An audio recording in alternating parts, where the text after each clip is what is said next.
Subhanallah, subhanallah. Assalamualaikum. Waalaikumsalam, bang. Air tuak ada lagi ke? Air tuak ada, tapi tinggal yang kecil je, bang. Ustaz, Oh, tinggal yang kecil je, Ustaz. satu botol ni berapa? Satu botol RM5, Ustaz. Ustaz nak jimat, ambil dua. Berapa? Dua botol RM10. Satu botol RM5. Ya, Dua botol RM10. betul, Ustaz. Jimat. Jimat, Ustaz. Subhanallah, subhanallah, subhanallah, subhanallah, subhanallah, subhanallah, subhanallah. Botol besar ada? Botol besar dah habis, Ustaz. Tapi, kalau Ustaz nak, saya panjatlah sekejap ambil. Awak boleh panjat? Boleh panjat? Kalau macam tu bolehlah. Saya tunggu sekejap. Sambil-sambil tu boleh saya berzikir. Baik, Ustaz tunggu sekejap, Okey, baik. Subhanallah, subhanallah, subhanallah, subhanallah, subhanallah, subhanallah. Ini pokok kelapa, pokok rambutan dia panjat ni. Macam salah pokok je. Subhanallah, subhanallah, subhanallah.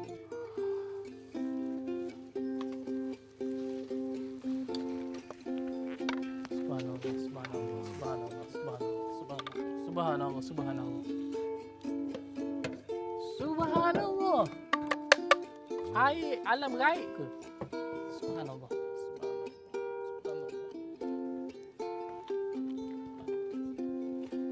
Subhanallah. Ustaz pakai apa tu? Kat leher dengan tangan tu? Oh, ini. Ini kuka namanya. Tasbih kuka, gelang kuka, cincin kuka. Kuka. Kuka tu apa, Ustaz? Kuka tu kayu. Kayu warisan para nabi. Banyak khasiat yang melimpah ruah dan sinonim dengan mak ayah kita. Tapi dah kenapa Ustaz pakai banyak-banyak ni? Tak kepelik ke, Ustaz?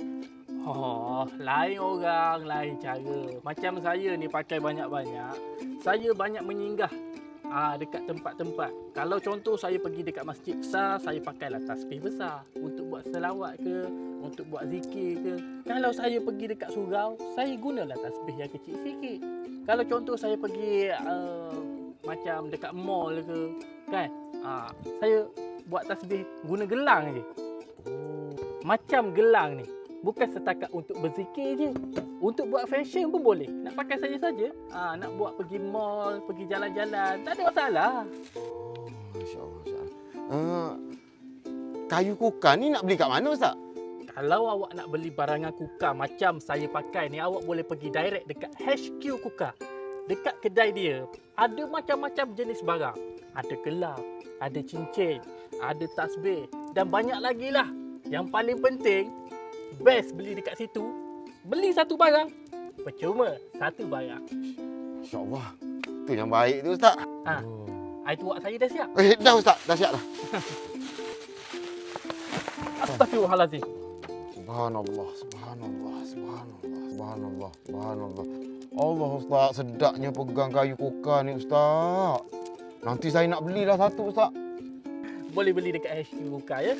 Air tuak saya ni berapa ringgit? Botol besar ni RM5 satu, Ustaz. RM5? Ya, Ustaz. Tak apalah. Subhanallah, subhanallah, subhanallah. Terima kasih, Ustaz. Assalamualaikum. Waalaikumsalam.